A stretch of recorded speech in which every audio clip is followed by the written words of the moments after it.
Hola, què tal? Soc l'Anna Bellsolà, del Forn de Pa Baluard, de la Barceloneta. Avui, l'Acadèmia Catalana de Gastronomia i Nutrició m'ha demanat que elaboréssim una de les nostres receptes i el que farem serà el nostre pa de nous, ideal per a aquest confinament. Fins ara! Bé, començarem amb els ingredients. Per fer aquest pa necessitem 6 ingredients. Comencem amb la farina. Utilitzarem de dos tipus. Farina de blat. Qualsevol farina de blat es pot fer servir. Ha de ser una farina de mitja força, no ha de ser una farina de força ni res, una farina de mitja força panificable, que és el que utilitzem normalment als forners per fer pa. 400 grams d'aquesta i 100 grams de farina de sègol. En aquest cas és un sègol integral, que li aportarà bastant sabor. Total 500 grams de farina. Què més? Aigua, 330 grams d'aigua, sal, 10 grams per 500 grams de farina, llevat, que en aquest cas és llevat fresc, no hem utilitzat massa mare per a aquesta recepta, de fet la fem sense massa mare. Ara la treballem amb molt poca quantitat de llevat i així d'aquesta manera li pots aportar amb un procés llarg, acabes aconseguint un pa amb molt de sabor. Què més ens faltarà? Les nous, perquè estem parlant d'un pa de nous, tallades en meitats o en quarts, millor en quarts perquè la puguem distribuir bé sobre la massa, i oli d'oliva verge, que també li aportarà sabor a aquest pa. El següent que farem és començar l'amassat. Començarem amb l'amassat. El primer que farem és dissoldre el llevat amb l'aigua, així ens serà més fàcil d'introduir-ho després amb la farina.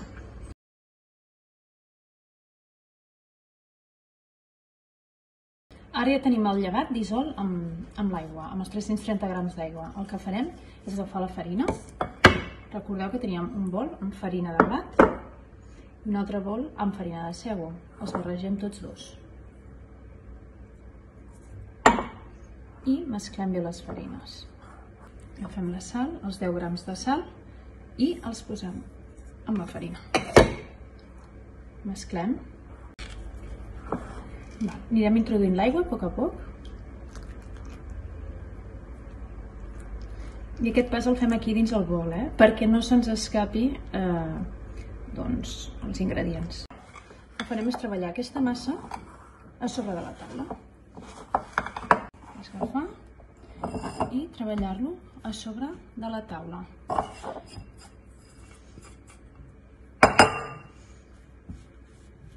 Veieu que ara és una massa bruta, no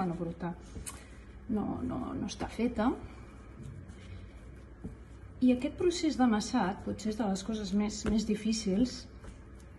Més difícils, doncs no sabem mai quan es comença i quan s'acaba. Quan es comença sí, però no quan s'acaba. Doncs també és la part més agradable del procés, jo crec, de fer pa a casa, doncs ho fem a mà. Nosaltres en els nostres forns, a Baluard, aquest procés ho fan les amassadores mecàniques. Amb el temps aconseguirem el que us dic. Una massa acabada, amb la formació del gluten correctament i llesta per començar la primera fermentació.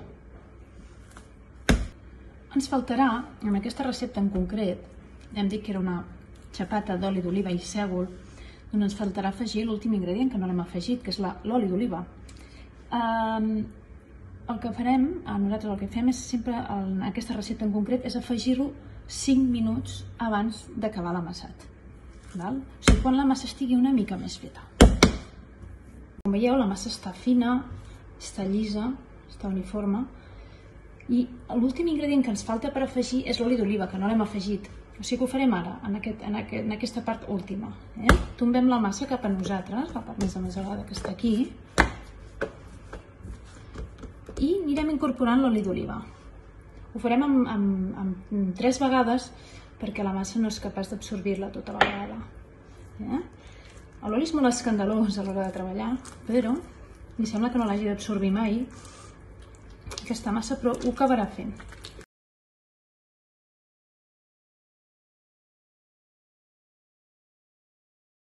El que ens queda ja és afegir les anous. Per això el que farem és tombar la massa mirant cap a nosaltres, la part més masegada, i les tirarem de posar una mica de farina perquè no se us enganxi a la taula. L'estirarem amb una mica d'oli, també podeu posar. Estirarem la massa uniformement.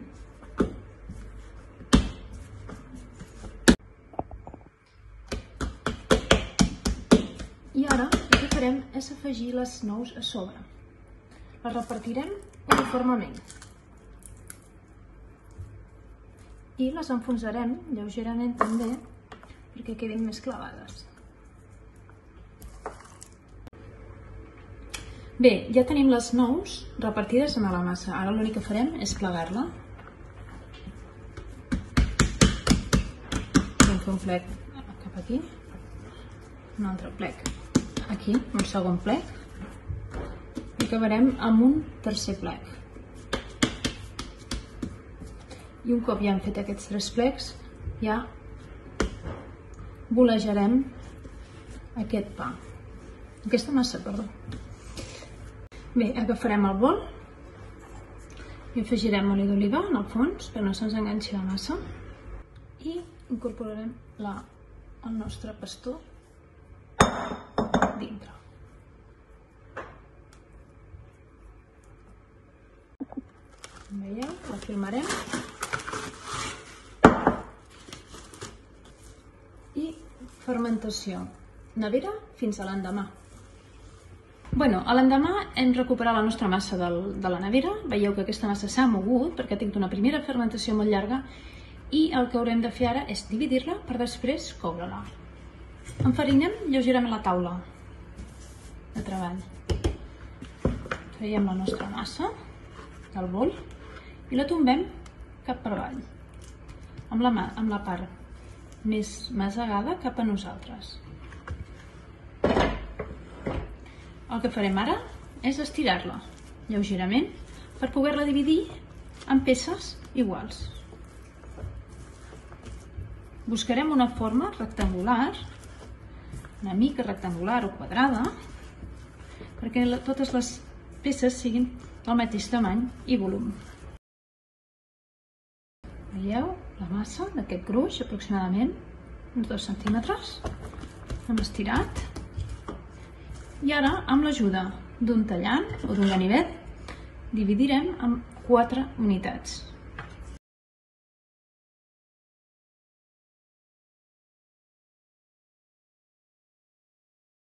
Veure? Un cop les tenim dividides, el que farem és deixar-les fermentar entre 20 i 25 minuts.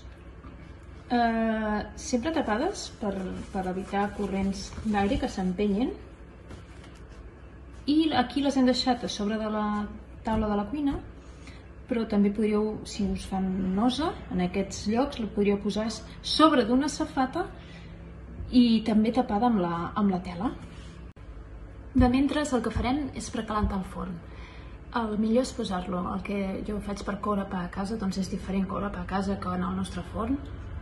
Vosaltres penseu que treballem amb uns forns de sola giratòria amb unes temperatures boníssimes, amb unes pedres que ens retiren molt bé el calor, però aquí a casa és diferent. Per tant, el millor, posar el forn al màxim de temperatura que puguis. Jo l'he posat a 250 graus i amb la funció de calor superior i inferior. Ja sé que hi ha forns que tenen la funció de convecció d'aire, que és d'aire, de circulació d'aire, però crec que és millor si teniu l'opció de calor superior i inferior i a la temperatura màxima per precalentar. Després, quan el pa hagi entrat dins el forn, ja la baixarem una miqueta. Però ara per ara, així. Hem acabat la fermentació final del pa. Han estat 20-25 minuts fora i l'únic que ens queda és introduir-les dins el forn. Com ho farem? Les destapem, les teníem tapades amb la nostra tela, les tenim aquí. Jo utilitzo això ho utilitzem al forn, a l'Aluar, que és per les baguettes, per això té aquesta forma llarga i les posem cada bagueta en aquesta peça de fusta i ens va molt bé per posar-les a sobre de la pala del forn i anar-les movent. A casa utilitzo aquest també perquè és l'únic que tinc, però podeu utilitzar qualsevol peça de fusta, algo llis per poder fer l'acció d'introduir d'introduir la massa de pa a sobre de la bandeja del forn. He tingut el forn escalfant a 250 graus, d'acord? I amb una safata a dalt i una safata a sota. La safata de dalt serà la que ens servirà per depositar el pa. Per tant, aquella safata ha de ser calenta per poder-li donar una mica d'empotxada en aquest pa. I la safata de sota l'utilitzarem per posar-hi el vapor. D'acord? Ja ho veureu. Tindrem un recipient d'aigua preparat per poder evaporar. D'acord? Deixem aquí. I el que farem és enfarinar la superfície on anirà el pa, la massa de pa, perquè no se'ns enganxi a l'introduir-la dintre del forn, perquè al fer així podria ser que se'ns quedés enganxada a sobre del suport que hàgim utilitzat. Agafarem una de les masses i la col·locarem a sobre. Veieu? Aquesta massa és fàcil de manipular perquè no és, el que us he dit, excessivament hidratada i no es mou ni es cau. Per tant, és molt fàcil d'introduir-la en el forn. Rellisca bé i no tindrem problemes.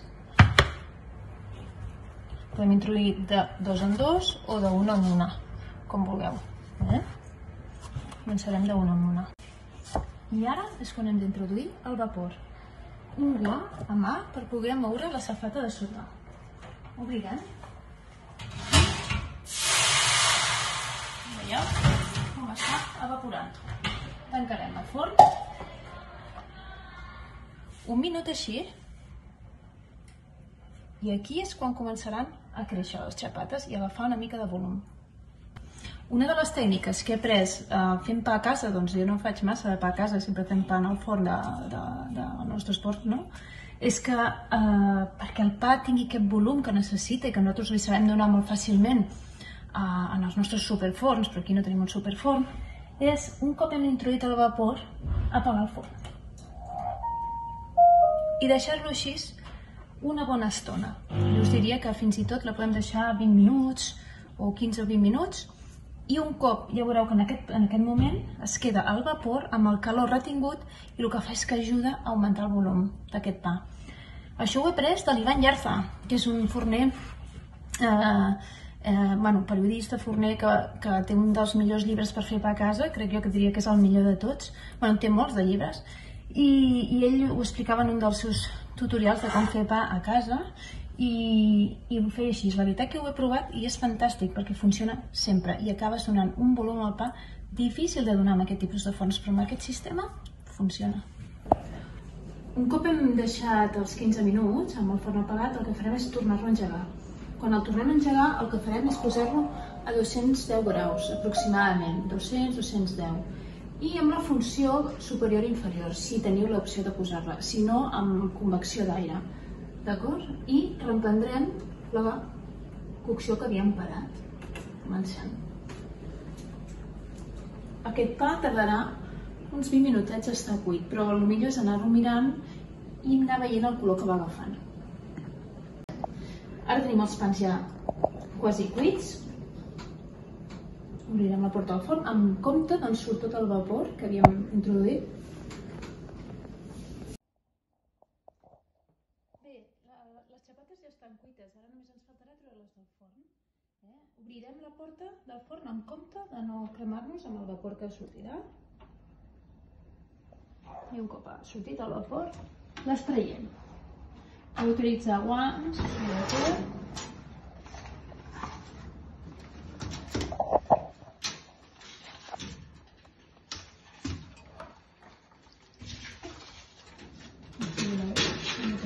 També.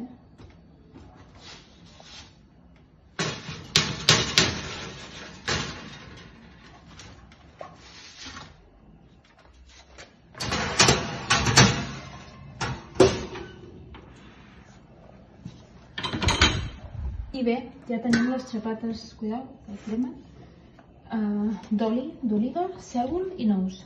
Ara només ens quedarà tallar-les per veure com han quedat per dintre. Agafem el ganivet i provem de tallar-lo.